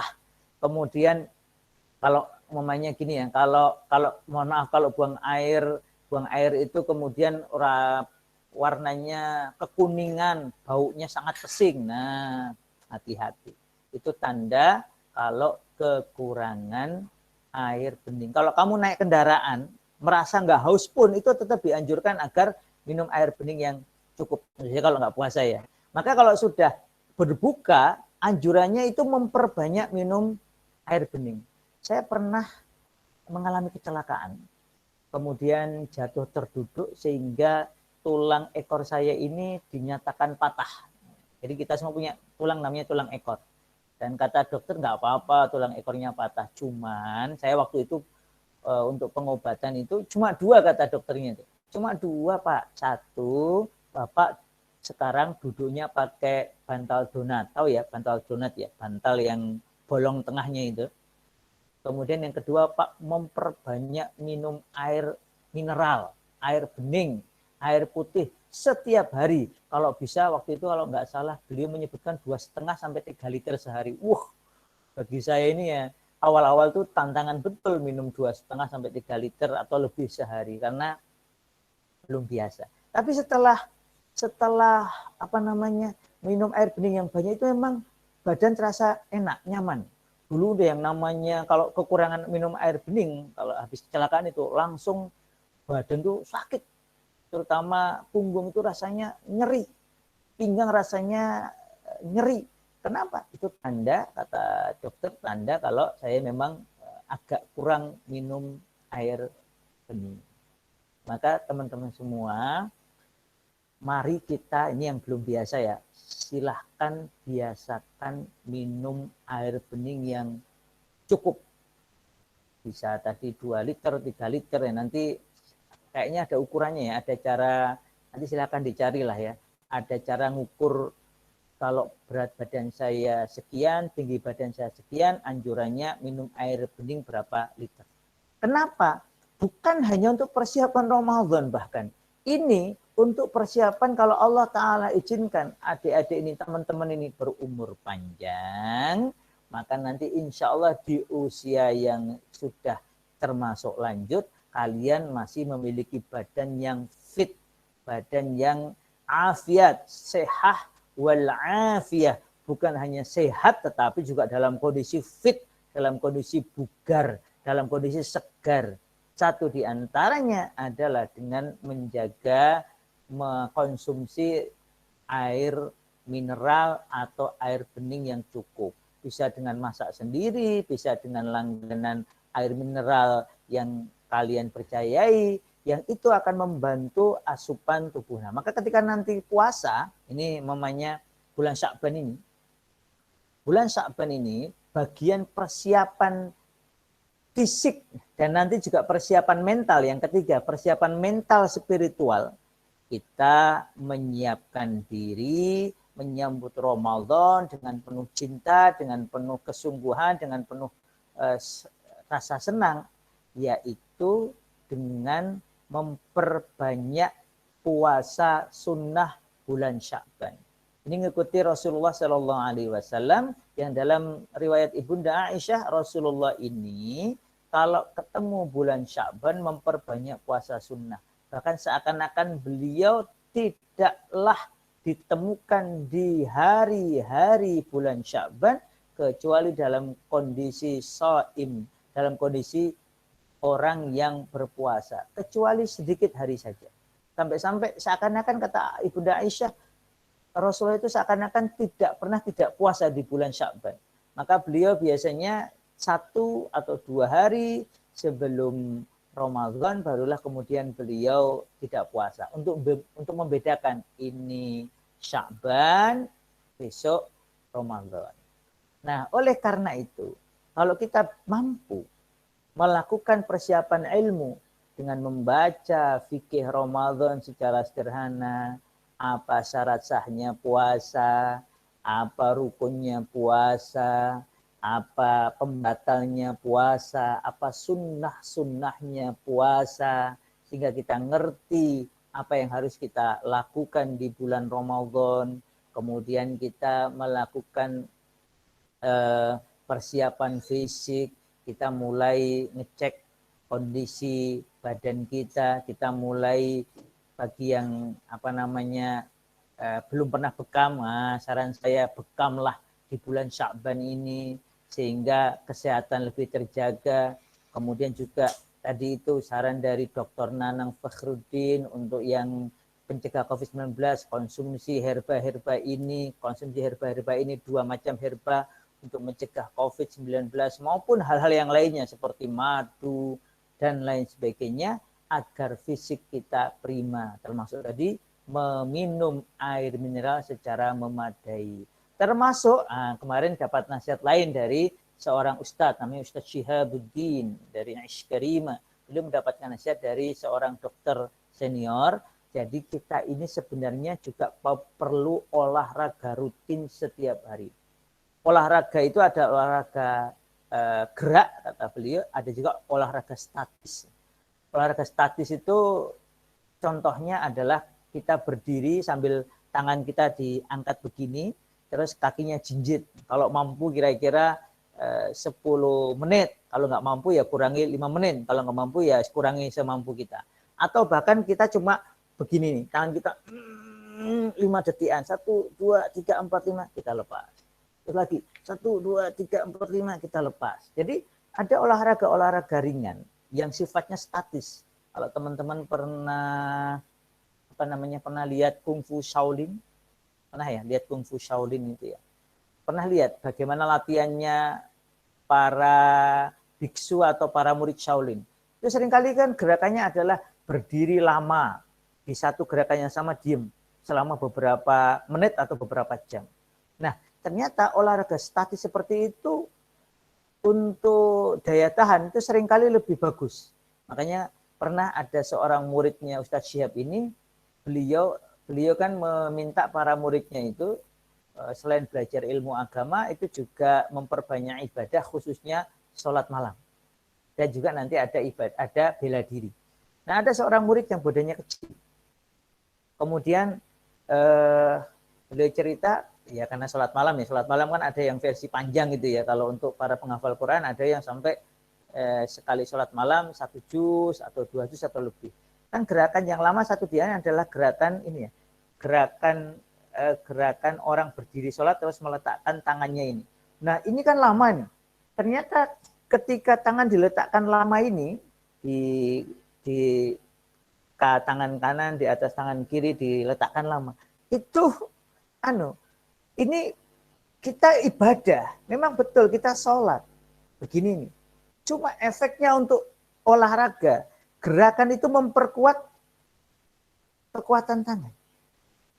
Maka ketika ada seorang murid santri penghafal Quran yang rajin sholat malam, kalau dia sholat malam panjang, gerakannya begini nih, maka kekuatan tangannya ini juga menjadi lebih kuat. Maka ketika ada pertandingan bela diri, nggak sengaja, ini nyerempet bagian dekat mata ini, set. Padahal musuhnya itu badannya lebih gede, set gitu, berdarah. Sampai perlu dibawa ke rumah sakit. Jadi ada ada kekuatan-kekuatan yang Allah Ta'ala berikan pada orang-orang yang melakukan ibadah semata-mata karena Allah Ta'ala. Dan ini juga menjadi semacam olahraga bagi dia. Ini olahraga statis namanya. Yaitu dengan tadi ya, dengan berdiri. Jadi kalau kamu berdiri sholat atau kalau kamu pegang mushaf, kemudian mushafnya pegangnya begini nih mamanya ya. Pegang mushaf begini nih. Itu kalau kita lakukan dengan tenang, itu juga mampu membantu kesehatan badan. Nah, menyambut Ramadan ini, marilah kita siapkan badan kita secara prima, agar meskipun situasinya masih pandemi, kita dalam kondisi siap, sehat, afiat, menyambut Ramadan. Maka persiapan ilmu, persiapan fisik, persiapan mental, persiapan spiritual, satu di antaranya kalau kita mengikuti Rasulullah Shallallahu Alaihi Wasallam, memperbanyak puasa sunnah di bulan Sya'ban. Meskipun hari Ahad, meskipun hari Jumat, mamanya hari Sabtu, niatkan untuk puasa sunnah bulan Sya'ban. Apalagi bagi yang punya hutang belum kebayar, maksudnya hutang puasa. Nah, sekarang saatnya bayar utang dulu sehingga nanti masuk Ramadan dalam kondisi enggak berhutang. Dan berikutnya sebagian dari persiapan spiritual adalah memperbanyak doa. Ada satu doa yang sangat populer, ini para ulama mengajarkan, yaitu kita berdoa, Allahumma barik lana fi Rajab wa Sya'ban wa ballighna Ramadan. Ya Allah, berkahilah kami di bulan Rajab dan bulan Sya'ban ini dan pertemukan kami dengan bulan suci Ramadan. Meskipun tadi ingat, para sahabat itu sebenarnya sudah bersiap 5 bulan, 6 bulan sebelum Ramadan. Tapi umpamanya kita kok kemarin belum menyiapkan diri sungguh-sungguh menyambut Ramadan, ya sudah. Mari kita siapkan sungguh-sungguh diri kita, lingkungan kita, keluarga kita, komunitas kita, kampus kita, lembaga kita untuk menyambut Ramadan. Yang belum bikin panitia, ayo umpamanya biar Ramadan ini terasa lebih syahdu, terasa lebih nikmat, jangan sampai sia-sia. Mari kita bikin panitia.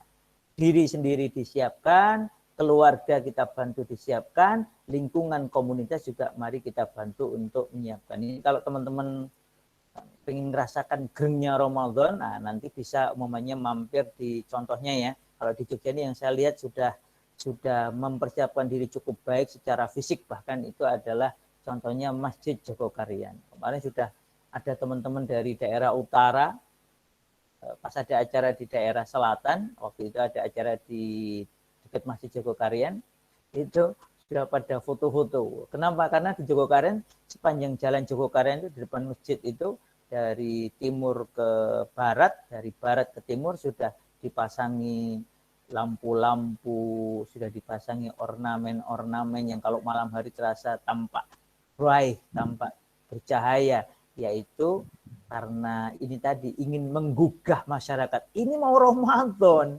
Ini mau Ramadan. Kenapa kok belum siap-siap? Ini mau datang bulan suci Ramadan. Ini mau datang bulan penuh keutamaan. Ini akan datang bulan sangat istimewa. Bulan dilipat gandakan pahala. Bulan dicuci segala dosa. Ayo kita lakukan secara sungguh-sungguh. Demikian, ini saya sudah diingatkan ini oleh panitia. Alhamdulillah, semoga yang sedikit tadi bermanfaat. Semoga Allah Ta'ala jadikan bulan Sya'ban ini bulan persiapan yang penuh kenikmatan bagi kita, penuh kesungguhan bagi kita untuk menyambut keistimewaan, keutamaan bulan suci Ramadan. Saya kembalikan kepada pembawa acara. Baik Ustadz, terima kasih atas penyampaian materinya. Selanjutnya, mari sesi tanya jawab. Saya buka hanya satu pertanyaan saja karena sudah mepet waktu, mau maghrib juga. Silakan peserta untuk ada yang mau bertanya. Saya buka pertanyaan.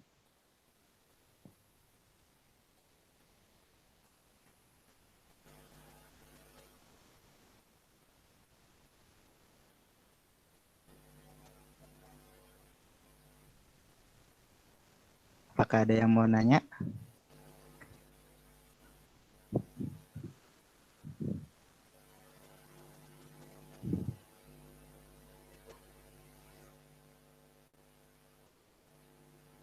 Baik Ustadz, saya yang bertanya Ustadz. Ustadz, mungkin gini Tad, banyak ya dari orang tua kita ya, mungkin pas mungkin beralasan gini Ustadz,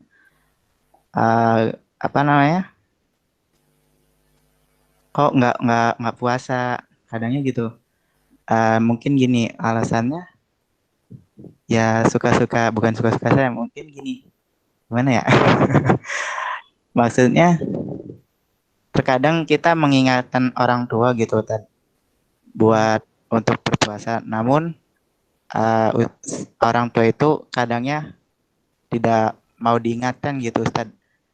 Jadi bagaimana itu Ustaz buat apa mengingatkan orang tua yang begitu Ustaz? Terkadang gitu. Jadi ada orang tua diajak puasa, umpamanya nggak mau gitu ya, atau diberi nasihat belum mau. Iya Ustaz, terkadang gitu Ustaz. Ya, yang pertama kalau dalam ajak mengajak, makanya kata dakwah itu dakwah berarti mengajak, itu dalam bahasa Arab ada kata ilahnya, da'a ya da'u ila, mengajak ke mana.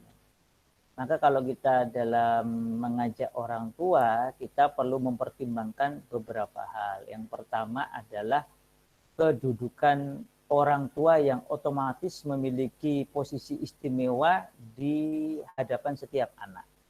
Jadi umpamanya sejelek apapun orang tua itu, orang tua kita tetap diperintahkan untuk bertutur kata yang memuliakan. Jangan sampai menyinggung perasaannya. Bahkan ketika jelas-jelas orang tua itu salah. Oleh Nabiullah Ibrahim alaihissalam saat ngajak ayahnya Azar itu syirik, bukan hanya penyembah berhala, bahkan produsen berhala. Tetapi Ibrahim alaihissalam tetap mengajak dengan cara yang baik, dengan perkataan yang lembut kepada ayahnya. Bahkan ketika ayahnya ini mengancam bunuh kepada Ibrahim, Ibrahim tetap mengucapkan perkataan yang memuliakan, bahkan berjanji untuk mendoakan sampai Allah larang. Ini contoh teladan bagi kita. Kenapa? Karena apapun untuk wabil walidain,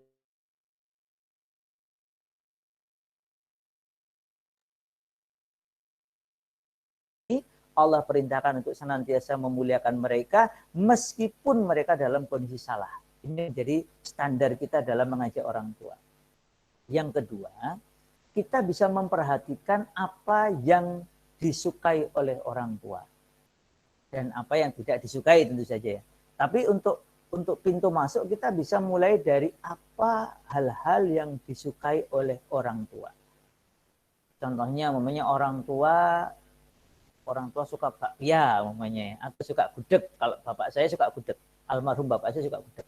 Maka kita perlu membangun perasaan baik atau perasaan senang orang tua kepada kita, bukan dengan tiba-tiba menceramahinya atau mengajaknya, meskipun itu ajakan yang baik, tetapi kita bisa memulai dari, oh ayah saya atau ibu saya sukanya ini. Lalu kita berusaha untuk memberikan yang disukai orang tua kita itu sekuat tenaga kita, semampu kita. Nah, waktu itu karena saya alhamdulillah mampu belikan gudeg Yujum, dekat UNJ ada itu ya. Gudeg Yujum itu sangat disukai oleh bapak saya. Maka saya sebisa mungkin waktu itu kalau pulang, kalau sempat saya bawa gudeg Yujum. Maka itu seperti membangun jembatan yang menghubungkan antara kita dengan orang tua kita. Atau mungkin ibu kita senangannya jilbab warna apa, kita bisa belikan.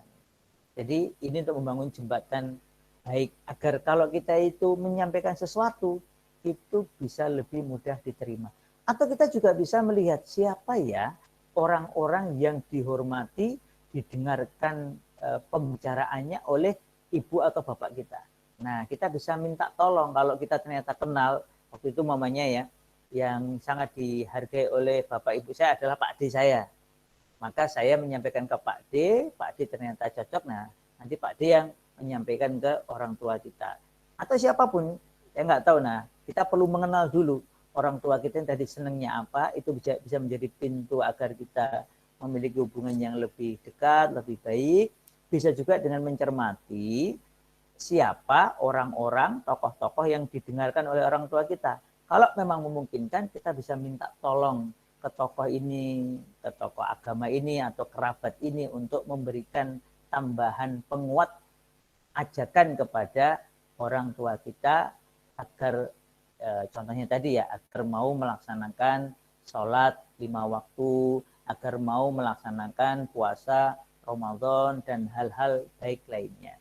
Kemudian yang ketiga, jangan lupa untuk senantiasa berdoa. Jadi selain kita sudah ngajak dengan segala upaya terbaik, dengan perkataan yang memuliakan, tidak menyinggung perasaan, tidak menyalahkan, tidak meremehkan, ini penting ya. Perkataan itu harus betul-betul kita jaga akhlak adabnya. Kalau sampai kita salah ngomong, kita pernah meremehkan orang tua, kita wajib minta maaf. Karena bahkan orang tua itu kafir sekalipun, kita tidak punya hak sama sekali untuk mengucapkan kata-kata yang jelek kepada mereka. Karena status orang tua mereka itu Allah Ta'ala yang menetapkan. Maka kita tetap mengucapkan qaulan karima, sebagaimana yang Allah perintahkan dalam surat Al-Isra. Yang kemudian yang kedua tadi, kita cari kira-kira apa kesukaan orang tua sebagai pintu menjalin hubungan yang lebih baik, atau kita cari siapakah orang-orang yang didengarkan suaranya, bicaranya oleh orang tua kita. Lalu kita minta tolong mereka untuk ikut menguatkan ajakan kebaikan itu. Dan yang tadi yang keempat, jangan lupa untuk berdoa senantiasa. Kita nggak pernah tahu, doa itu kan senjatanya orang beriman. Mungkin kita sudah berupaya nggak jadi-jadi, tapi kalau doa kita dikabulkan oleh Allah, doa tulus seorang anak kepada orang tuanya, doa tulus seorang murid kepada dosennya atau gurunya, doa tulus seorang mukmin kepada mukmin yang lain, doa tulus seorang hamba kepada Allah Ta'ala, bisa jadi nanti Allah bukakan pintu hati orang tua kita atau siapapun yang kita ajak itu, agar kemudian dia mau menerima nasihat dari kita maupun dari jalur tadi yang kita bangun, agar dia mau melaksanakan kebaikan perintah Allah Ta'ala tadi. Allah alam Ustaz. Demikian. Baik Ustadz, ada satu pertanyaan lagi Ustadz dari kolom nih. Dari Nur Laila. Assalamualaikum Ustadz. Saya mohon izin bertanya. Apakah untuk berpuasa qadha itu bisa di hari apapun Ustadz? Seperti pada hari Jumat atau Ahad? Atau ada ketentuan ketika berpuasa di hari tersebut? Terima kasih Ustadz. Ya. Memang ada larangan kalau kita berpuasa mengkhususkan hari Jumat atau hari Sabtu saja. Mengkhususkan ya. Jadi saya puasa hari Jumat, saya puasa hari Sabtu. Kalau hari Sabtu kan dianggap tasyabuh kepada orang Yahudi. Kalau mengkhususkan tanpa alasan yang dibenarkan itu nggak boleh. Cuma kalau kita puasa untuk, wah saya ini alhamdulillah lagi lapang nih, terus saya mau mengqadha mengqadha utang puasa saya di hari Jumat, boleh. Di hari Sabtu boleh. Tentu saja lebih utama kalau disambung ya, namanya hari Jumat dan hari Sabtu atau malah dari hari Kamis. Apalagi di bulan Sya'ban ini. Oh utangnya umumnya cuma 1 hari apa 2 hari. Oh umumnya bayar hari Jumat cukup. Tapi karena disunnahkan untuk memperbanyak puasa sunnah di bulan Sya'ban, bisa kita tambah dengan hari Sabtu atau hari Ahad atau hari yang lainnya. Prinsipnya karena hutang puasa itu wajib dibayar, maka hari apapun yang kita mampu menyegerakan melakukannya dan kita terasa ini lapang nih, ini lebih ringan, monggo. Insya Allah dasarnya adalah karena ini ingin mengganti ingin mengganti utang puasa. Bukan karena ini hari Jumat, bukan khusus puasa hari Sabtu. Karena untuk mengganti hutang puasa, maka insya Allah la ba'sa bi. Nah, sekaligus ditambah dengan, wah ini pas keutamaan, ini bulan Sya'ban, memperbanyak puasa bulan Sya'ban ini utama. Maka silahkan ditambah dengan menambah puasa-puasa sunnah yang lainnya selama hari-hari ini masih memungkinkan. Karena ini kan masih tanggal 13-an mau 14 Sya'ban. Jadi masih lumayan bisa dipakai untuk agar kita terbiasa, badan, fisik, mental kita biasa dengan puasa. Insya Allah besok Ramadan hutang sudah terbayar, badan, fisik, mental sudah biasa dengan puasa, terutama yang berturut-turut, sehingga di bulan Ramadan kita bisa melaksanakan puasa dengan seoptimal mungkin. Allahu a'lam bishawab. Baik, alhamdulillah Ustaz. Terima kasih. Sama-sama. Mungkin masih ada yang bertanya atau sudah? Saya ingin bertanya, Mas Afif Ilmi. Silakan Mas. Oke, Afwan Ustadz. Ya. Assalamualaikum warahmatullahi wabarakatuh. Waalaikumsalam warahmatullahi wabarakatuh. Ya, jadi begini Ustadz, saya menceritakan terkait dengan pengalaman saya di desa saya gitu ya, terkait dengan menyambut bulan suci Ramadan seperti itu. Nah, di tempat saya tadi ya, kadang itu biasa yang bisa terjadi itu adalah ketika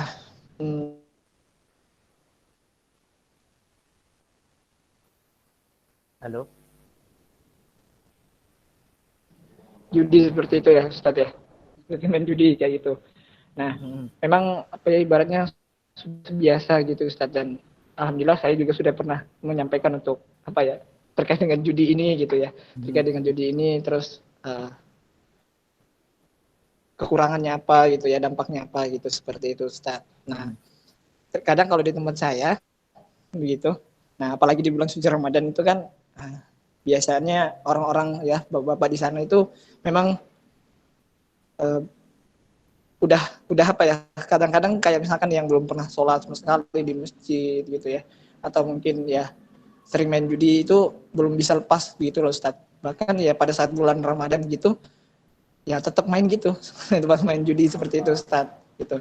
Nah, itu bagaimana ya Ustadz? Nah, terus pertanyaan saya yang kedua itu berkaitan dengan bagaimana sih Ustadz kita itu punya istiqomahannya, istiqomah untuk selalu melakukan kebaikan, bukan hanya di bulan suci Ramadan saja gitu Ustadz. Karena ya terkadang mungkin kita itu sebagai umat muslim hanya bulan Ramadan saja kita tingkatkan, padahal hari-hari lainnya, bulan-bulan lainnya yang kemudian istimewa juga begitu ya. Itu bagaimana Ustadz? Karena kan saya pernah mendengarkan hadisnya mengatakan barang siapa yang mengerjakan amal kebaikan walaupun sedikit tapi istiqomah itu lebih baik seperti itu daripada melakukan amal yang banyak tapi tidak istiqomah. Begitu Ustaz. Itu saja. Afwan minkum. Assalamualaikum warahmatullahi wabarakatuh.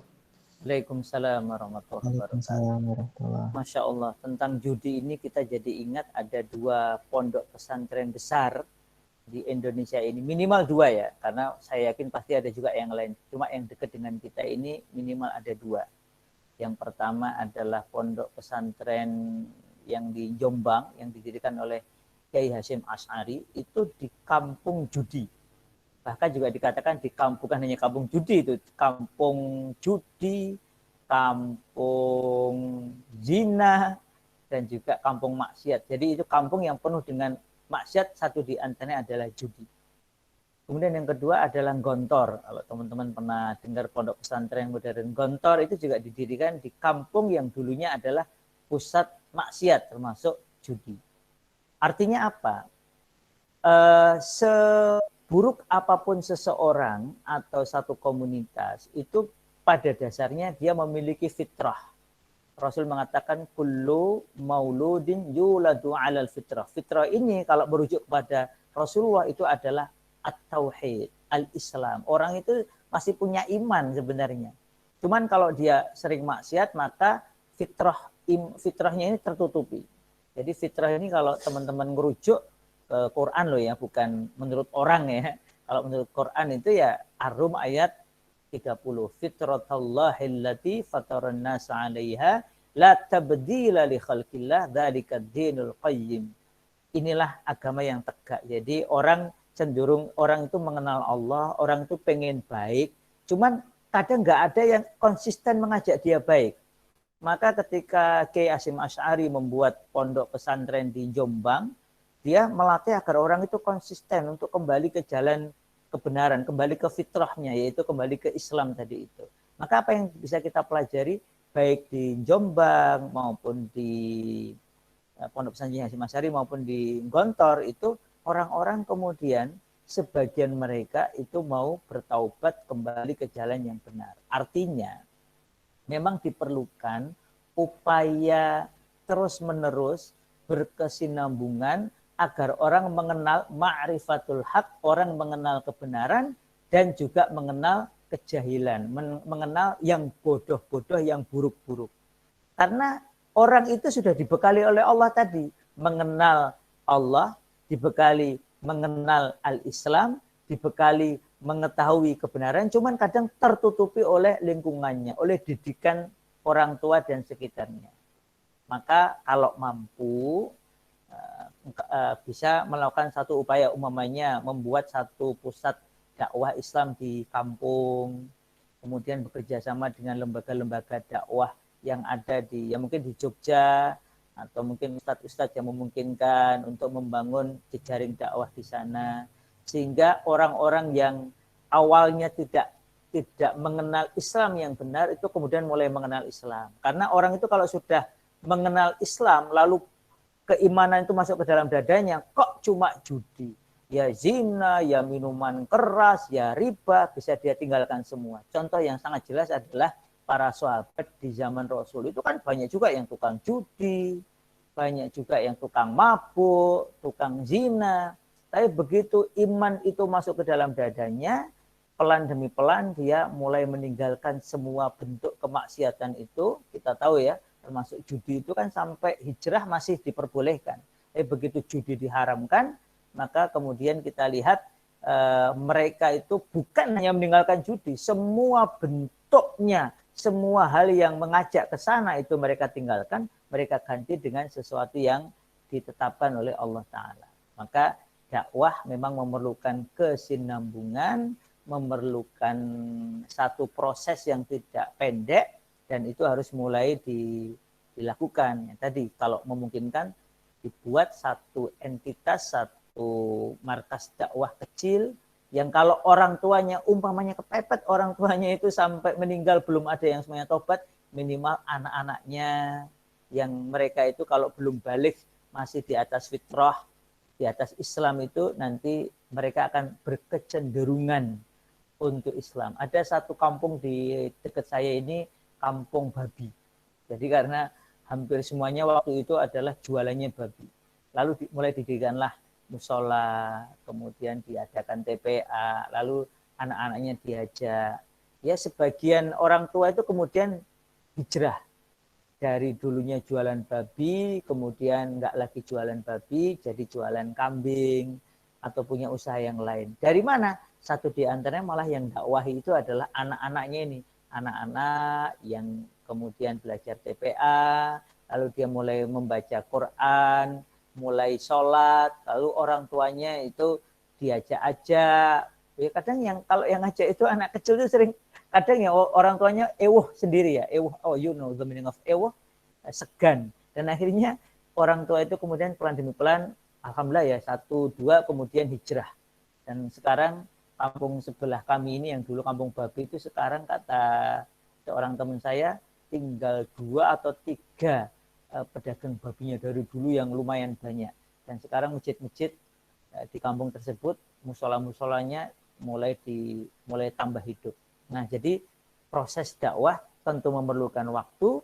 Kalau memungkinkan silahkan dimulai dengan yang kecil, bisa dari TPA, bisa dari masjid, yang kemudian ngajak bapak-bapak ini yang akhirnya lama-kelamaan ketika akidah, ketika iman itu tertanam di dalam dada, mereka akan mulai memiliki kekuatan untuk meninggalkan segala jenis maksiat termasuk judi. Pendekatan yang lainnya juga bisa pendekatan kekuasaan, yaitu kita menyampaikan kepada pemerintah setempat tentang kondisi kampung itu, sehingga kemudian para bandar judinya yang besar-besar yang memang sengaja ingin merusak dan ingin mengambil keuntungan dari orang-orang yang ikut judi itu kemudian secara hukum bisa ditindak. Karena kan kita tahu ya dari segi hukum judi semacam itu secara umum ada undang-undangnya. Jadi kalau mereka melanggar itu bisa dikenai. Bisa dengan cara itu juga kalau untuk bandar-bandar judinya. Tapi untuk warga-warga yang mungkin mereka itu perlu didakwahi, tetap yang paling utama adalah melakukan dakwah secara berkesinambungan agar muncul kesadaran untuk betul-betul meninggalkan judi. Allah a'lam bishawab. Kemudian yang berikutnya tentang istiqomah. Secara singkat saya ingin ngajak kita semua mengingat selain hadis tadi ya, bahwa Rasul menyukai yang sedikit, yang istiqomah, yang terus-menerus istimrar walaupun qalla, walaupun sedikit. Itu ada hadis lain yang juga menarik. Hadis ini kemudian dijadikan kaidah seingat saya oleh Imam At-Tirmidzi di dalam kitab hadisnya. Yaitu beliau mengatakan begini. Al-imanu yazidu wa yanqus. Iman itu bertambah atau meningkat dan berkurang. Lalu ulama lain menambahi komentar begini. Al-imanu yazidu bitta'ah wa yanqusu bil maksiat. Iman itu bertambah dengan ketaatan-ketaatan dan berkurang atau menurun dengan kemaksiatan-kemaksiatan. Jadi, satu ketaatan kecil itu akan mengajak ketaatan yang lain untuk bergabung. Sehingga kalau satu ketaatan ini kita istiqomai, itu lebih mudah untuk menghasilkan ketaatan-ketaatan berikutnya. Oleh karena itu, satu di antara prinsip dasarnya untuk menjaga istiqomah adalah kita memiliki amalan yang kita jaga betul agar terus-menerus bisa kita lakukan. Mana yang diutamakan? Yang diutamakan adalah amalan wajib. Dari semua amalan wajib ini, mana yang jelas sangat diutamakan? Yaitu sholat 5 waktu. Maksudnya dari sholat 5 waktu itu kita jaga betul. Subuh harus jalan. Pokoknya telat tetap harus sholat. Tadi anak saya yang nomor 3 itu kan sedang latihan sholat karena mau 7 tahun. Itu bangun agak telat jam 7. Terus tanya, aduh ini gimana Pak, aku belum sholat subuh. Ya nggak apa-apa, sholat subuh, telat nggak apa-apa. Daripada nggak sholat, lebih baik telat. Maka dia habis bangun, segera wudhu, sholat. Nah, usianya baru 6,5-an ya. Sholat nggak apa-apa, telat. Sama seperti kita, pokoknya telat nggak apa-apa, tetap sholat subuh. Kemudian zuhur, asar, maghrib, isya. Setelah istiqomah nanti diperbaiki. Sholatnya diusahakan tepat waktu. Kalau mampu, sholatnya yang laki-laki ya, sholatnya berjamaah di masjid. Kalau memang ada masjid yang buka dengan standar prosedur kesehatan yang memadai, oke. Kalau harus pakai masker, bawa masker. Kalau harus bawa sajadah, bawa sajadah. Kalau harus jaga jarak untuk menghindari penyebaran virus, oke. Karena kondisi memang darurat, jaga jarak. Tapi usahakan tetap jamaah di masjid. Nah, ini yang 5 waktu ini kita jaga betul.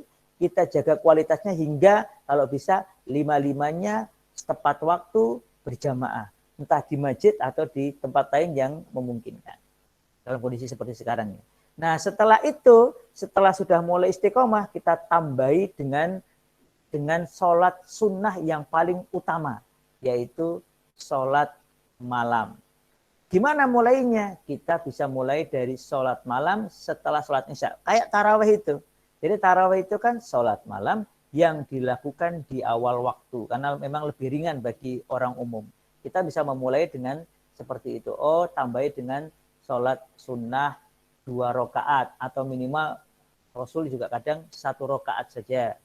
Nah itu diistiqomah terus. Nanti kalau sudah mampu ditambah. Gitu ya. Jadi istiqomah itu memerlukan sesuatu yang kita jaga.